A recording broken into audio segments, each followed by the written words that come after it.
Hello and good morning, good afternoon, good evening to everyone that is slowly trickling into the room. Thank you very much for taking time to come and join us as we partake in today's discussion on what the virtual reality and the virtual world will mean for consumers around the world.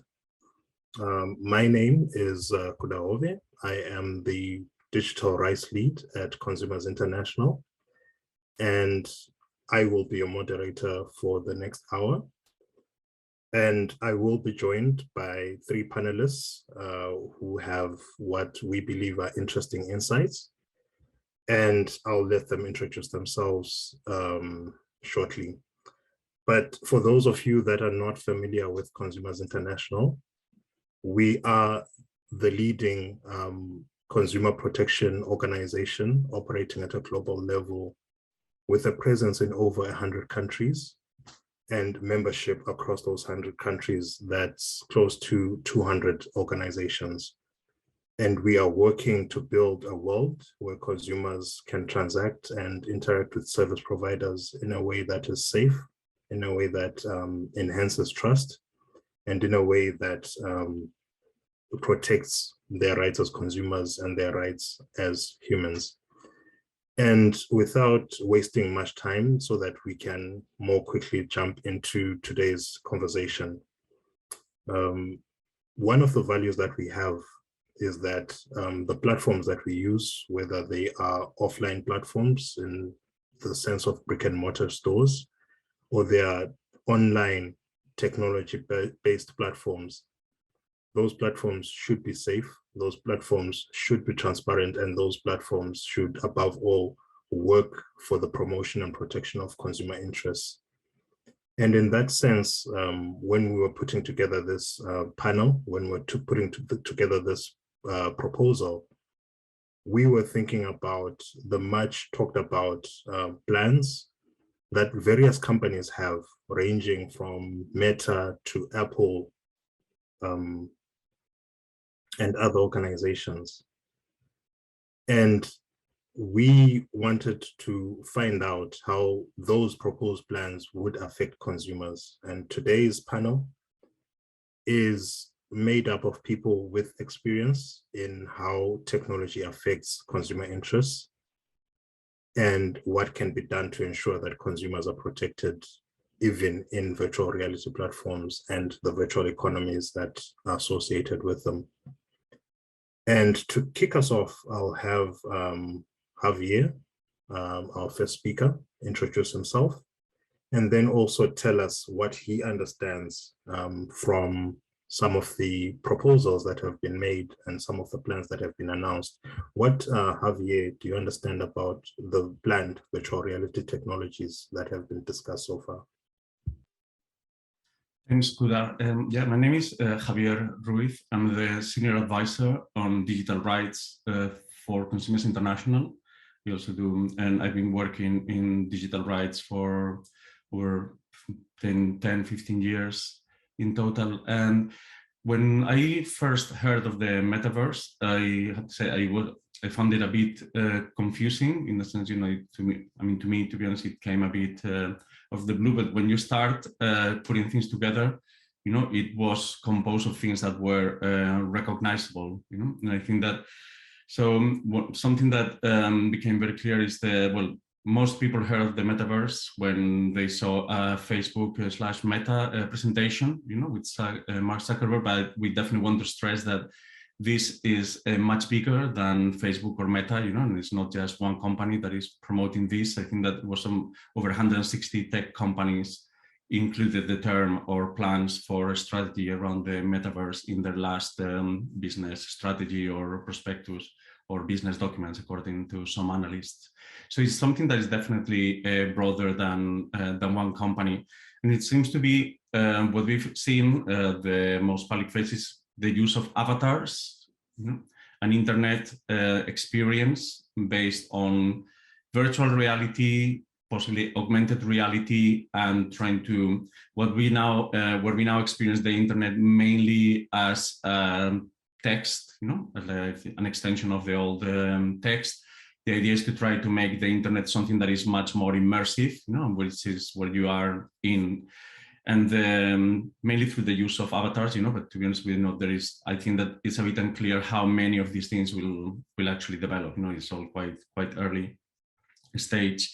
So, the question there is obviously, how much is this a continuity or a radical break with what we have right now on the internet? It's really the medium making the message, and how much, this is just business as usual, and to be honest, the jury is not completely out on that. There are, I think we will discuss later, that there could be potentially new issues, and also some of the older issues that we are facing now with the internet, that would be carried there.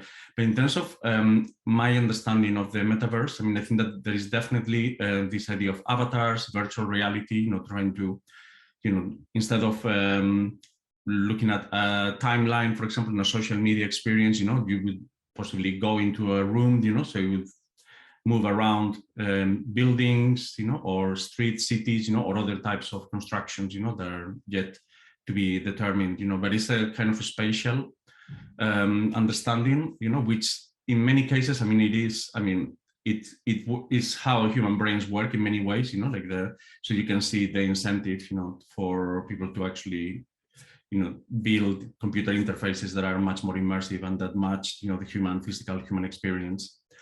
But something in terms of industry and technology that I understand is that it means, in practice, what this means is actually that companies that are investing a lot in virtual reality technology, like the glasses, like these things that you put on, and all the big companies like Facebook, but also Samsung, Google, they are all building capabilities for virtual reality. I have to say, I still haven't seen like a breakthrough, in terms of, consumers are not using those things like in gigantic numbers, it still remains a bit niche, but there is definitely a lot of investment.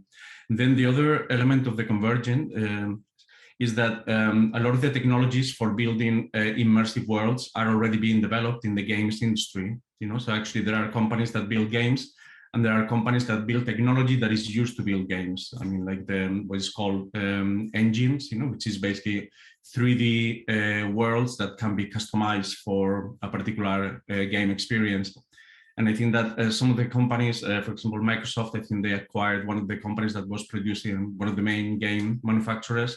We understand that with the aim of buying the underlying 3D technology that enables this rich world.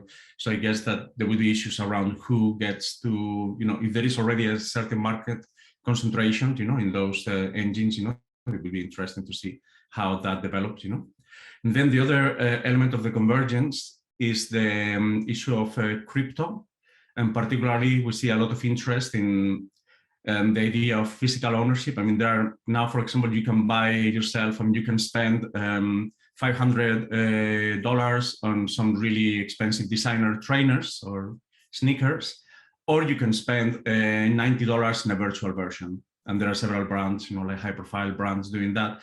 But the idea of digital ownership is actually a challenge. And I think that this is one area where the idea of non-fungible tokens, of cryptographic tags, into things, that can be used to demonstrate a certain type of ownership. I think that there is also quite a lot of interest in that. I know Facebook has invested quite a lot of money in that technology, but many other companies are also looking at that. So the convergence of games and crypto makes the situation even more complicated. So it's not just AR, AR tech. And then in terms of what's actually happening there, what is being used, from our Consumers International members, well, we have Consumers Korea, to speak later, but from things we heard, for example, from Chinese members, is that there is definitely a lot of interest in China, and I think that these things are moving a bit faster, possibly in Asia. There is, for example, a Marvel metaverse, that is quite popular there. The operator Baidu is launching a metaverse app, and the things that are coming up there are issues around, for example, remote caring. We have an aging population, and the idea of being able to give people a more richer experience for remote care. That's where there is a lot of interest. And there was also a lot of interest in online learning, although apparently the Chinese government shut down a whole industry that had developed in the first year of the pandemic. So it's a bit unclear how that would work.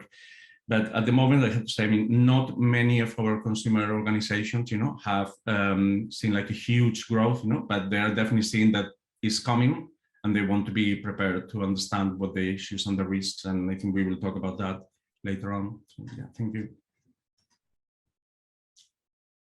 Thank you, Javier, for that comprehensive overview. Yukyung, over to you. What do you understand by virtual reality technologies, and how does it come into your work with Consumers Korea? Please introduce yourself and then. So my name is Yu Kyung Ho. I'm a director at Consumers Korea, and I'm also a council member of Consumers International. So Consumers Korea is a consumer advocacy organization working on a variety of issues, digital and non-digital issues too. So, so for metaverse, for me as a consumer advocate, it's still a developing concept, and it means different things. Understand that it means different things to different people. So I can only grasp the concept through some blueprints or strategies presented by the tech companies. And the way that I understand it, some of the takeaways is that metaverse is a place in which people socialize in the digital worlds through avatars. It's supposed to be a seamless experience between physical and virtual or digital world.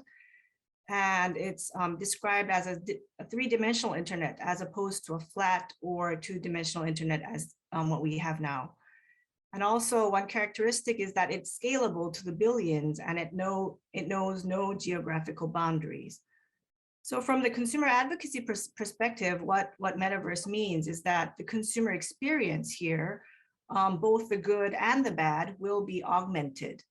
So both the benefits that the consumers get from the innovative technologies, as well as the potential consumer safety issues, will be augmented in this space.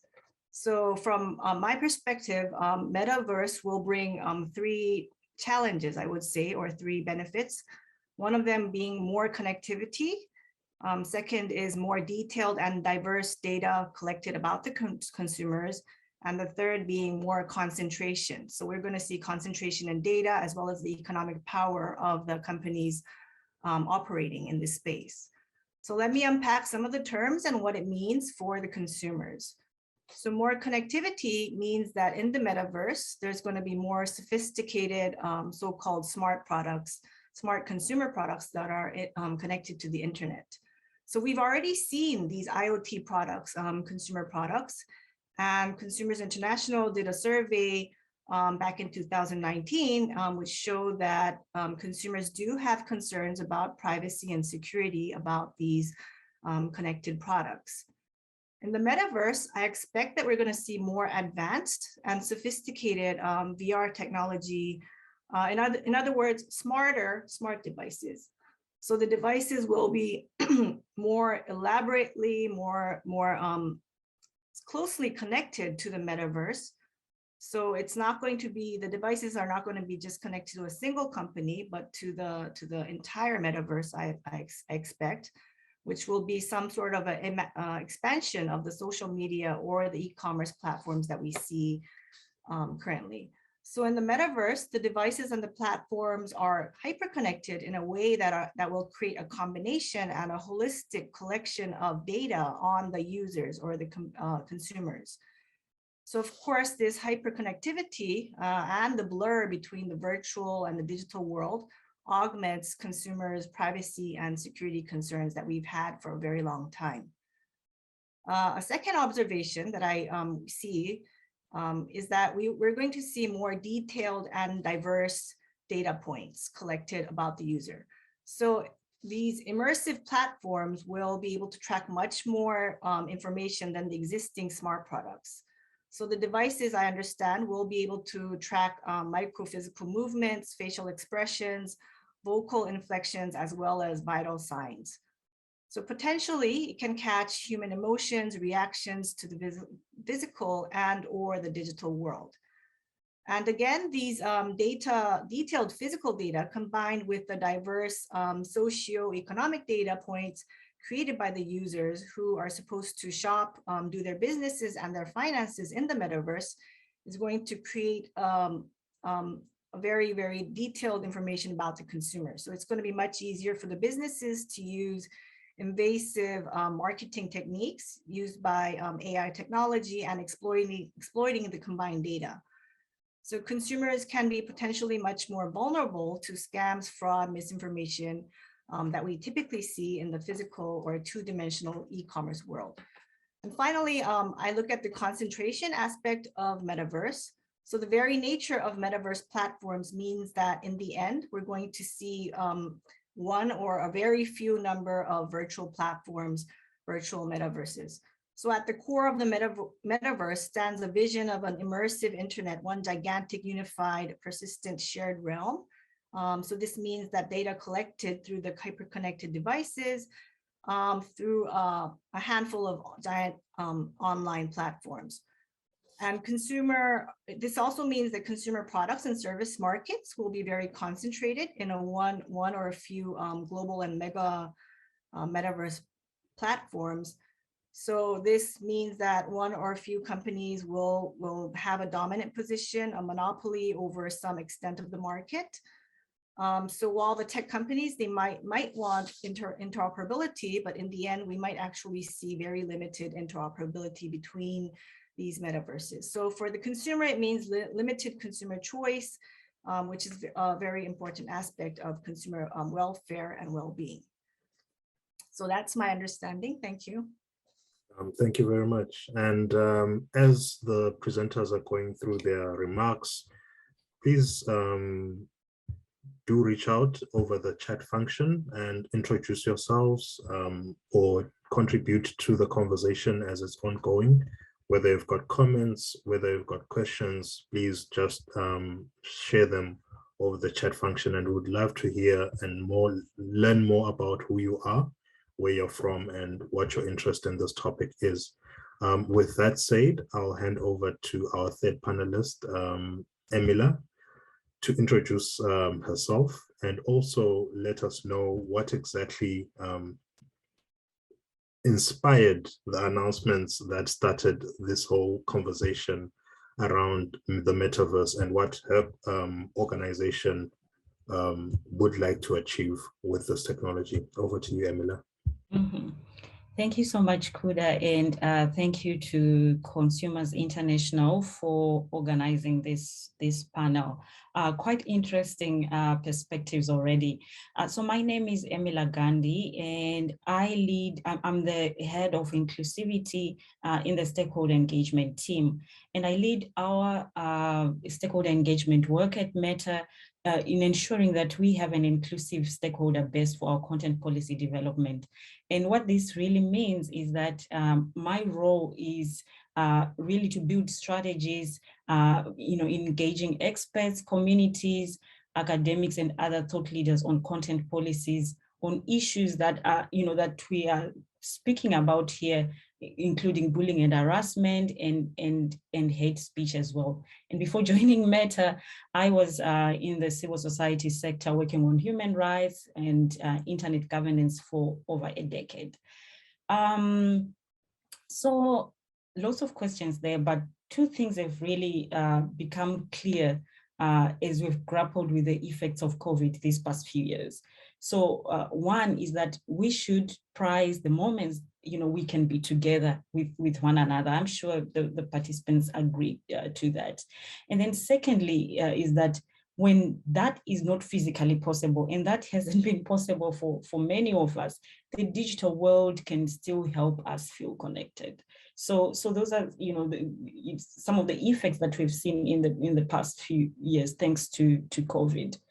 This means that I think we need to look at the existing technologies, including the apps, services, and reimagining how they can and must evolve to make time we spend together better. And in how I understand metaverses and this little background is that, as my fellow panelists have said, these are a set of digital spaces. So it's not just one metaverse, but it's a set of digital spaces, including immersive 3D experiences that are all interconnected so that you can easily move between them. It lets you do things that you couldn't in the physical world with people that you can't be physically with. So a set of digital spaces, it's immersive, all interconnected, and you can easily move between these digital spaces, and it lets you do things that you couldn't do in a physical world with people that you can't physically be with. So it feels like a hybrid of online social experiences, sometimes, as one of the panelists said, expanded into 3 dimensions or projected into the physical world and seamlessly stitched together so that you can jump from one experience to the other. The other thing that I also understand that is that it's the next evolution in social technologies and the successor to mobile internet. I would say that technology allowed us to write, to talk, and now to see each other. The metaverse is the next step, or it will be the next step, letting us feel like we're all sharing a space together. But one thing that I would want to emphasize is that the metaverse is, one of the panelists says, won't be owned or built or run by one company, just like the internet. We are just one of the many contributors. The vision is that many others will be involved in building services and infrastructure that collectively make up the metaverse. So like the internet, the metaverse is a collective project, and we are all going to create and evolve in it together. So I'm really excited to be here, to ponder on some of the questions that we have, and also to learn from my fellow panelists. Thank you. Thank you very much, Amila. Yeah, those are some thoughtful remarks that you've given, and I'll go through some of them in the next series of questions that I'll ask each of you. So starting with Yukiang, you made a very important remark relating to the issue of connectivity. So ever since we've had internet technologies, there's always been parts of the world that have more access to the internet than other parts of the world. And that has led to what is generally now referred to as the digital divide. That digital divide can then further be classified as the gender divide and other different divides measured by different characteristics or milestones. And speaking about that, we already have a digital divide where parts of the world, such as those in developed countries, mainly in Europe, the Americas, have more access to the internet than parts of the world in parts of Asia, Africa, and parts of Latin America. What can be done in your experience and in your view to make sure that when we introduce virtual reality technologies, they are not introduced in a way which further widens that digital divide? How can we make it in a way that it is inclusive? Because one thing about alternative reality technologies and virtual reality technologies is that because of the wider range of data that they collect or use, you need more higher broadband connectivity. So how do we include those that currently struggle to access the ordinary internet without broadband access? So that's a very challenging question. So if I knew the answer, I would probably not be here, probably some president or something. So, but yeah, so yeah, consumers do need strong infrastructure to support the connectivity. They need the hardware, they need the affordable data to support this reality.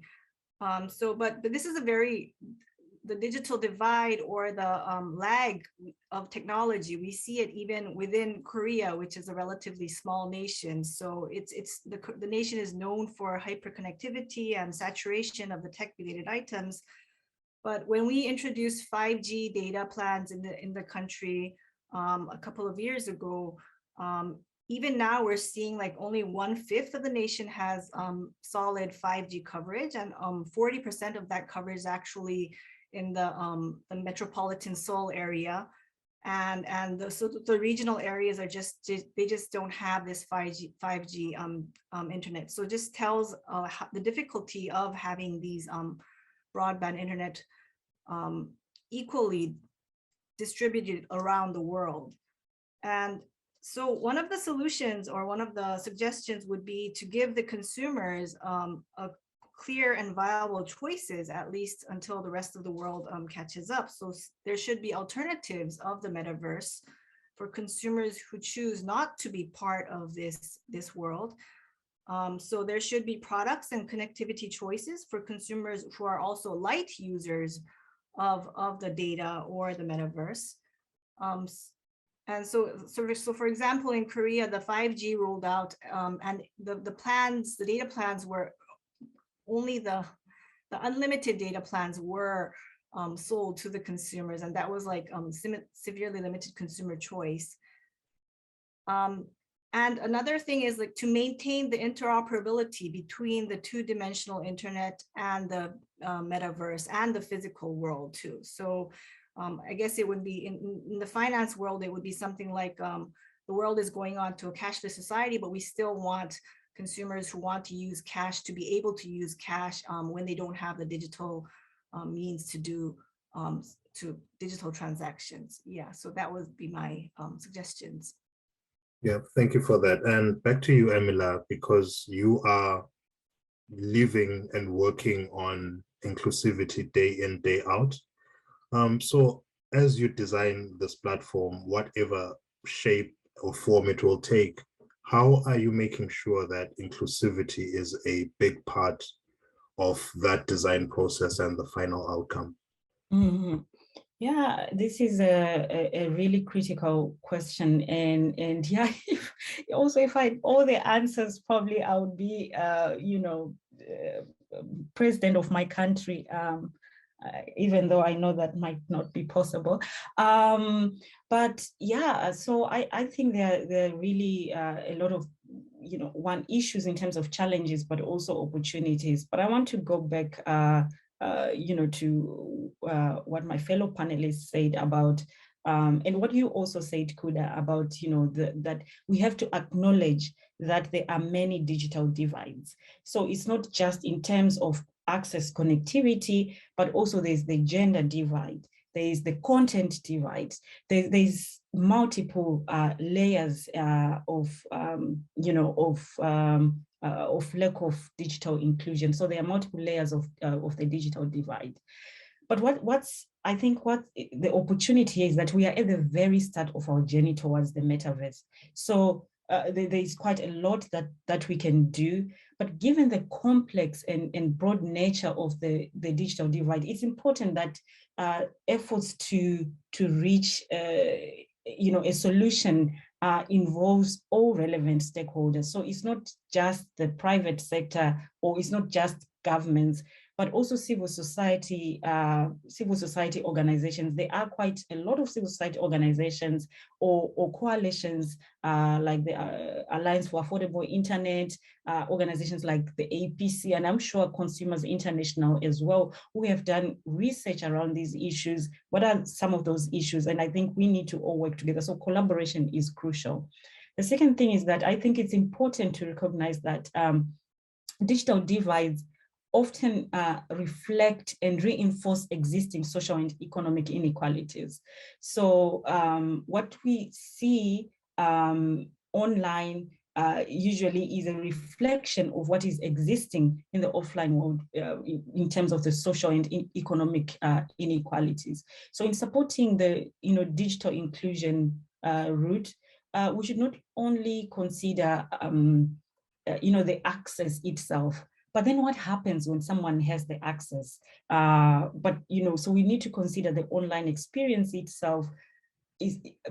people feeling safe when they're online? Do they feel they can express themselves? Because you can have access, but then if you're being bullied, if you're being harassed, or if you're finding information that's not really relevant for you, then the access is not as meaningful as we want to be. So we need to pay particular attention to new or non-skilled users of ICTs or members of the vulnerable or marginalized groups. So that that I think that's important for us to look at. And then what are we doing as a company to make sure that as we build the metaverse with other partners, it is as inclusive as possible. So first of all, what we are doing is asking the right questions. So to work toward an inclusive metaverse, we need to ask the right questions about what inclusivity must look like in immersive experiences. And we don't have to answer these questions by ourselves. There are experts who have been working for years on these issues. And we are investing in partnerships with universities, to research and explore the historical barriers to information technology, and having these researchers also offer recommendations on how we can remove these barriers. So asking the right questions. How does inclusivity look like in immersive technologies? Secondly, I would also say that we are building networks of diverse talent. Diverse people shouldn't just participate in the metaverse as consumers. I don't want to just participate in the metaverse as someone who's just consuming stuff there. We should be the architects and builders as well in there. So what we're doing really is, as a company, is building networks of diverse talent. And to make that happen, we need to increase the number of diverse people in the tech industry, particularly in the areas of AI, artificial intelligence, gaming, virtual reality, and AR as well. So we're building partnerships with universities to attract more students to deep learning courses and increasing diversity and equity in the field of AI. The last point that I'll make here, the third point, is that we are also broadening the access of them, access to the metaverse for users and creators. I know we've talked about the talent and us not just being consumers, but participation in the metaverse will not depend on just having access to the headsets. And I'm sure we've seen, headsets and all that.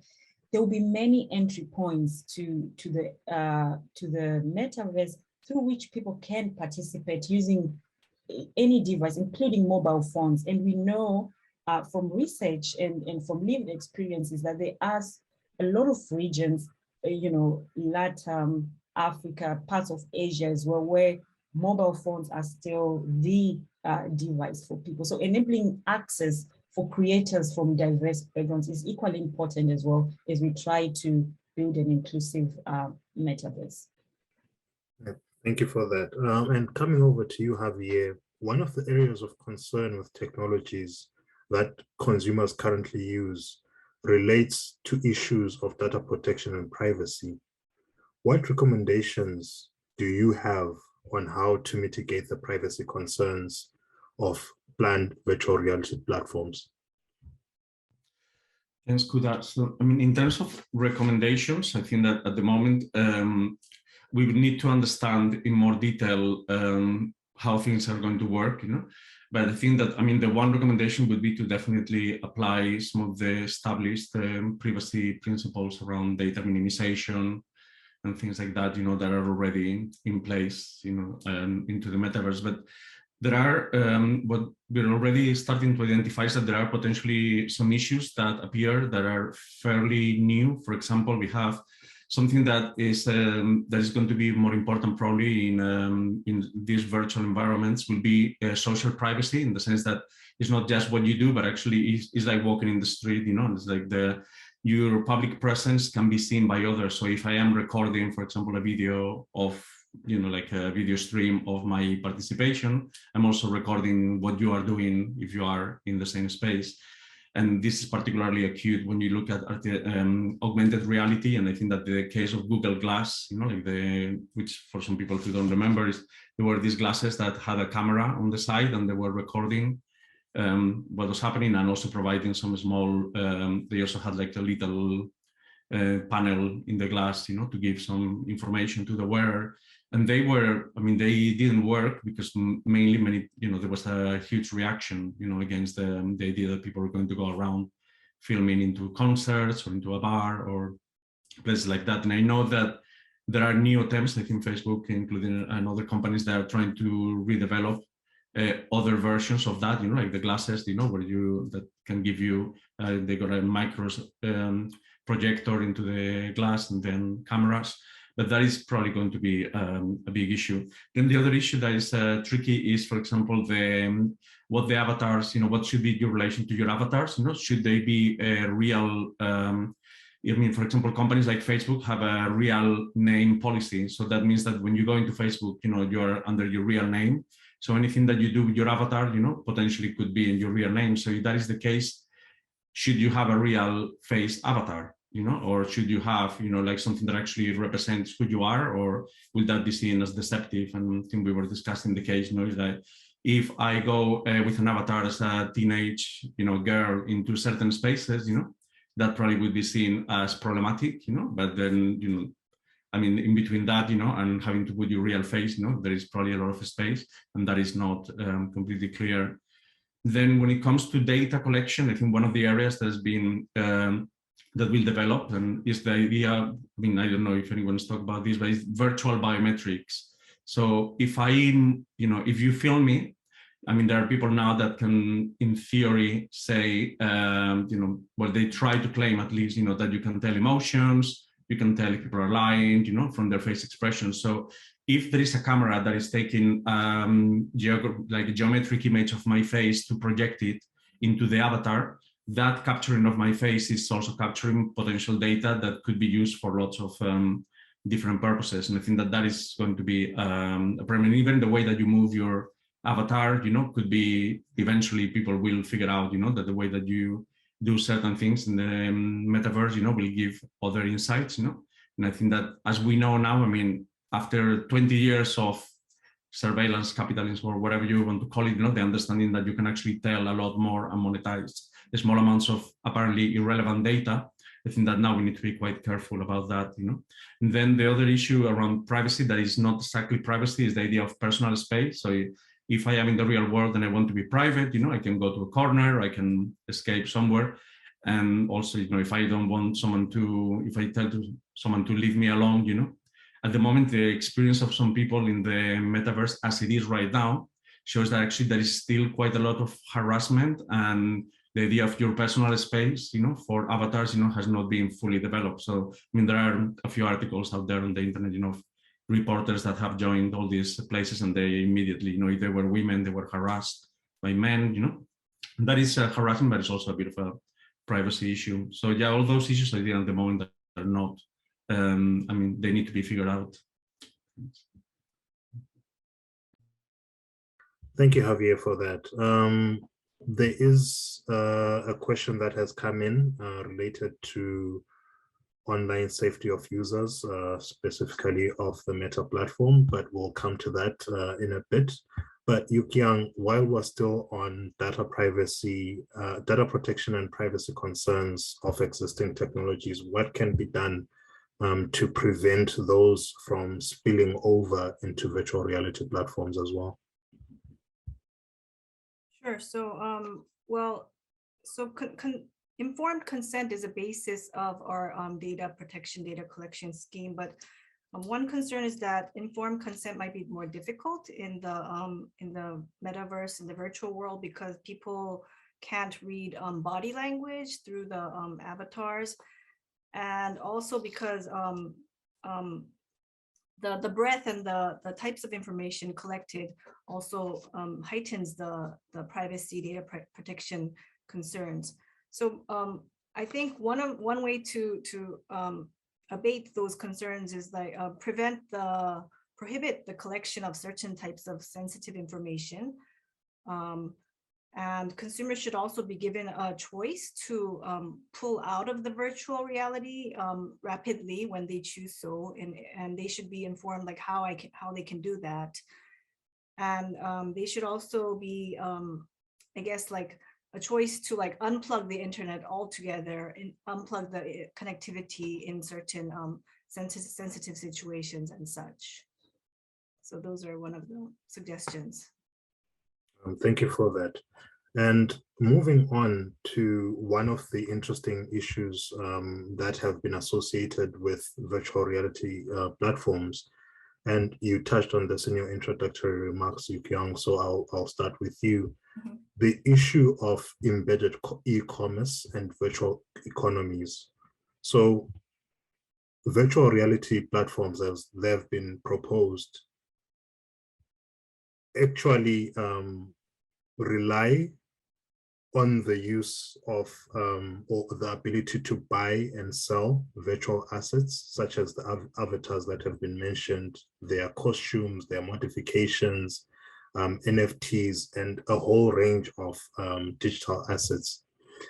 How, as consumers organizations, do you feel this will change the concept of ownership of assets and dispute resolution over transactions of these digital assets? And also on the topic of interoperability, like, so if I have an avatar on one platform, what should be in place for me to be able to move in, assets from one platform to the other instead of buying the same asset across 5, 6, 7 different platforms? Yeah, so yeah, there's a lot of things packed in there. So the embedded e-commerce within these metaverse actually brings out so many questions coming from a consumer protection perspective. So if we look at these like NFTs, cryptocurrencies, or avatar variations, so these are all digital products that we buy. So, but we would like to ask as a consumer, compared to physical products, like what is the quality of these products? Like consumer products, you would be able to see, feel the products, and traditionally there are product safety and labeling requirements embedded surrounding these consumer products. But how are we going to bring these types of safety measures in the metaverse? And what defines the quality, and what types of disclosures must be made before these products are sold to the consumers? One concern is misinformation, and manipulation is much easier.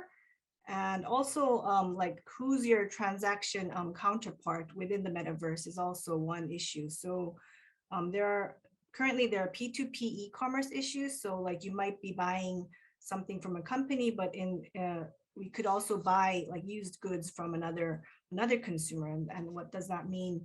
And like, what are the refund policies and such? So there are a lot of issues, and of course, ownership means different things. I mean, if you own something in a physical world, you can hold it, you possess it, you have it in your house. But what does that mean if you own something in one metaverse? And one thing consumers would probably want to do is like wear your Nike shoes that you bought from one metaverse to another metaverse. And how are we going to see that type of transition in the metaverse is actually one interesting thing that we would like to explore in the future. All right, so there's a lot of work out there for people that are into intellectual property rights and similar rights. And Emila, there is a question that's come in from Alex from UNCTAD and UCL, where he asks about user safety in virtual reality. And his question is, how can Meta ensure safer interaction and encourage good behavior among users? We've heard several incidents related about sexual assaults by Meta users against one another. Some of them, I believe, were related to failure to turn on safety features prior to entering virtual rooms, relatedly, how can Meta be designed to better prevent such incidents? And then we've also got another question from Peter. And while Emila goes through her response, I invite other members of the audience to also come in with their questions or with their comments. More specifically, what we would like to hear from you is what would you like to see discussed or researched about virtual reality platforms, depending on your various points of interest on this topic. Emila, over to you. Thank you so much, Kuda, and thank you to, I didn't get the name, to the person who asked this question. So safety for us at Meta is, it's something that's, that's a priority. We take the safety of the people who use our platforms very seriously. And I'll try to answer, the various aspects to the question. So I'll try to bend it together. One, so safety is very, is a priority for us. We want everyone who use our platforms to feel safe. We want everyone to feel like they are in control of their VR experience and to feel safe on our platform, full stop. So that's really my entry point in there. The other thing that I'll say is that, we know harassment in digital spaces is not, it's really not new. We've been seeing it, and it's something that we and others in the industry have been working to address for years. And that work is ongoing. And it's continually evolving, and through its, although its importance really remains constant. So it's evolving. We're working on this, to ensure that people really feel safe on our platforms. There are several tools already in place to keep people safe while in VR. One, if you don't want to see someone, you can block them at the platform level. So once you've blocked someone, they won't be able to add you as a friend or invite you to a game or party or search for you. So you can block someone. Secondly, you can report abusive content or behavior from inside a game or app, or you can report it outside of the headset from our web tool. Our goal really is to ensure that people who are using either the headsets or who are using our platform can be able to report, the things with minimal friction. So with making it easier for people to, to report. I would also say that our community standards, the do's and don'ts of our platform provide, I think, the baseline to what, how we want people to experience the platform. And in terms of, I think there was another aspect to that question on, what can be done and how can people contribute to ensure that this. My team really exists for, to do that. We are there to continue these engagements, but also to hear what, especially the person who asked this question, how do they see this evolve? What are some of their recommendations? And I would encourage them to reach out to me as well. I think on the RightsCon platform, you can reach out to someone. I think I've not yet played around with it, but I would encourage them to reach out to me so that we can also continue these conversations. But these conversations are always evolving, and safety is a priority for us. Yeah. So one question, one point of Alex's question. So the question was asked by Alex Chang from UNCTAD and University College London. One part of the question is that Meta has introduced the user features, the safety features, but sometimes users are unable to use them, maybe because of low levels of awareness or other things. But as you interact and communicate and connect, maybe that's one thing that Meta needs to think about, how it's not enough to just have the safety features until users are aware that those safety features are in place, and more importantly, are able to use those features correctly. And the second question relates to engage multi-stakeholder forums. It's from Peter Andrews, and it says, what existing multi-stakeholder forums are they addressing these issues? And if there are none, who should be involved in those multi-stakeholder forums? I'll start off with Emila, then Yukiang, then Javier. Very briefly, what are your thoughts on multi-stakeholder forums that are discussing these issues? Yeah, so first of all, go back to your point around education. So, I mean, we can have nice policies, but if they're going to die in the digital shelves, then, you know, it's not really useful. So yes, education is important, and we have various programs that are highlighted in our safety center. And we don't just build these policies and archive them. We have the transparency center, but we also engage, even, you know, when we could still do that face to face, working with schools, working with, you know, youths and, you know, different types of users. And then in terms of multi-stakeholder forums, I believe RightsCon is one of them. You know, we are here as private sector, as I think Alex is from UCL as well, you know, so academics, civil society. So like I said, I think as we build the metaverse, it's a collaborative project. We have to do it in a collaborative manner. In terms of multi-stakeholder forums, this one is one of them, RightsCon. There's the Internet Governance Forum. There are others, you know, the Freedom Online Coalition. There are many, many examples of multi-stakeholder forums. But I would say that it doesn't mean, from my experience, that being at a multi-stakeholder forum, you all have an equal voice.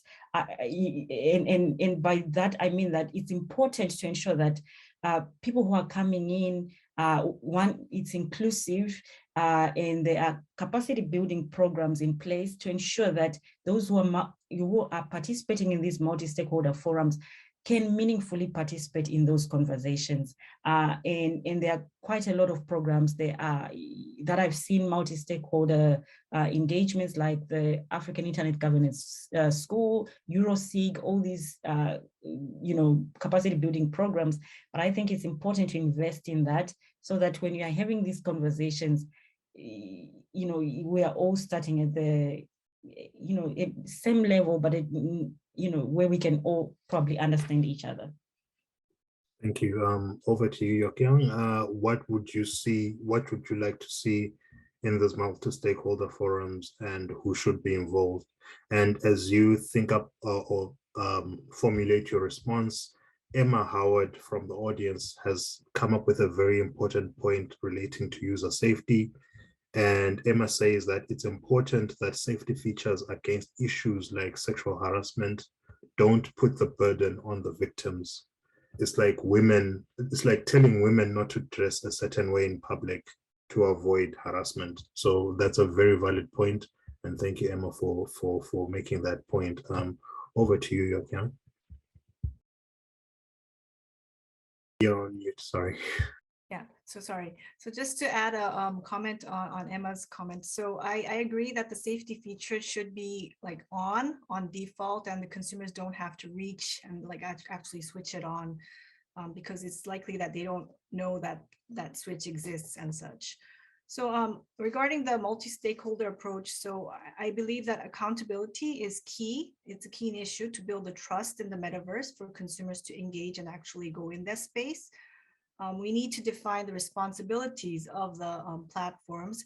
We need to understand the incentives of the participants, those who build and manage the system. We also need to recognize that the metaverse is going to be a boundless, a truly global marketplace. So it's not just like the multi-stakeholder means that it has to be global. So global organizations like the UNCTAD or OECD, international organizations, I understand, have been working actively in this space on the digital rights and such. So I think that that place might be a good place to start. And yeah, I think it's given the broad scale and the scope of the metaverse and the nature that it's like being created at this point, it's important that consumers have their voice, and consumers are actually, as MLR said, consumers are also architects of this space. Thank you. And yeah, we hope that consumers will be involved in the process so that their interests are also catered for. Javier, over to you. Yeah, so I think for me, so I looked, I have been looking at this question of where, where are these policies, where is the metaverse being made? I mean, I think at the moment it would be fair to say that there isn't the one forum, where everything is happening. What you find is that there are lots of industry initiatives, but they are quite fragmented. So there are lots of, there is an initiative to bring people on augmented reality, virtual reality. Some of the gaming industry is, for example, right now quite fragmented, quite separated from social media in some cases. So even at the industry level, things are quite split. But something that I think is quite important is to also see how, if you look at the web, the open web, or more or less open that we have now, it came along through, a lot of it was through standards and open standards process. So you have there is a working group at the World Wide Web consortium, the W3C, for example, on metaverse standards, but it's unclear. Many other people have been calling for actually a new specific like W3C just for the metaverse, because they say that web standards, they were designed for the textual web, hyperlinking, basically Tim Berners-Lee, and that this thing is a completely different game, and you need to start from scratch. So I think that the question of whether we will have some form of a standard, and start building some sort of governance from there, like internet governance, for example, has one big, it's got government, civil society, but also the technical community, which is very, very important when you look at the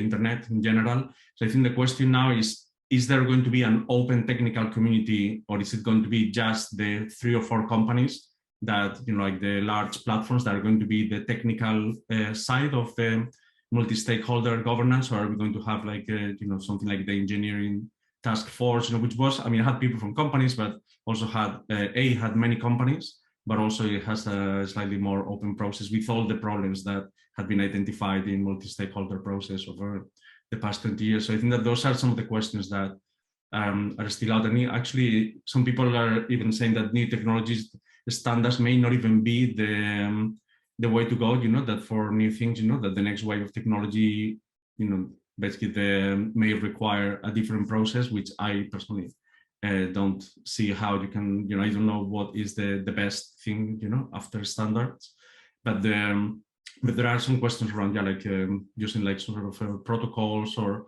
other things, that are not necessarily standards, but that are enable interoperability through different means rather than through a formal process of approval. So there, I think that the idea of interoperability here is still quite, multi-stakeholder is quite linked to interoperability and the idea of having an open metaverse, and I think that there are we are quite early there, but there are many questions and lessons that we can learn already from where we are in the wider internet. Thank you very much. Thank you very much to my panelists. We are 1 minute away from the end of our panel discussion. Thank you very much to everyone who took the time to join us. And in closing, I would like to remind everyone on the call that Consumers International and the different organizations represented on this call are looking forward to a multi-stakeholder engagement and approach to developing their different areas of work around the virtual reality platforms that have been proposed.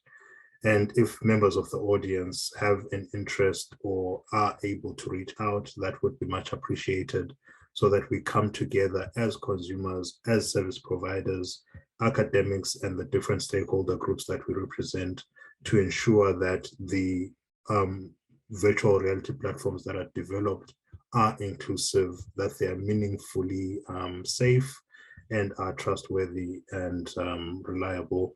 With that, we thank everyone. I thank my panelists, I thank members of the audience, and most of all, I thank RightsCon. And do enjoy the rest of your evenings, do enjoy the rest of your days wherever you are, and hopefully bump into you in other virtual sessions. Thank you.